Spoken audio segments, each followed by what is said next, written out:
প্রেক্ষাগৃহে মুক্তির অপেক্ষায় দুই বাংলার জনপ্রিয় অভিনেত্রী জয়া আহসানের নতুন সিনেমা ওসিডি থ্রিলার ঘরানার এই ছবিটি 2026-এর 6 ফেব্রুয়ারি মুক্তি পাবে বলে চূড়ান্ত হয়েছে। সিনেমাটিতে জয়া আহসানকে দেখা যাবে এক ভয়ঙ্কর ও জটিল চরিত্রে, যা দর্শকদের জন্য ভিন্ন এক অভিজ্ঞতা নিয়ে আসবে বলে ধারণা করা হচ্ছে।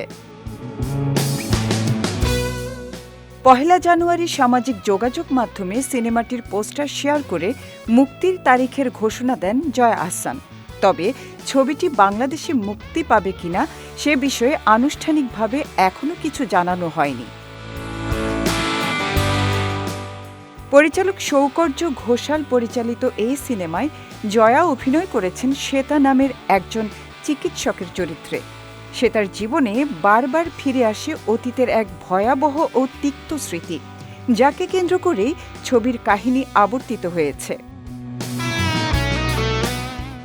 গল্প অনুযায়ী সে তার গোপন অতীত জেনে ফেলায় এক রোগীকে হত্যা করে সে। এরপর নিজের বিরুদ্ধে যাওয়া মানুষদের একে একে শেষ করতে থাকে। পরিচালক শৌকর্য ঘোষালের ভাষ্য অনুযায়ী ওসিডি মূলত শিশু নির্যাতনের বিরুদ্ধে এক প্রতিবাদী সিনেমা, যেখানে বিচারহীনতার কারণে জন্ম নেওয়া আজীবন মানসিক যন্ত্রণা ও ক্ষোভের প্রতিফলন ঘটেছে সে তার চরিত্রে। ভূতপরীর পর এটি জয়া আহসান ও শৌকর্য ঘোষালের দ্বিতীয় কাজ। 2021 সালের শুটিং শেষ হলেও নানা কারণে দীর্ঘদিন আটকে ছিল ছবিটির মুক্তি। দীর্ঘ প্রতীক্ষার পর অবশেষে বড় পর্দায় আসছে ওসিডি।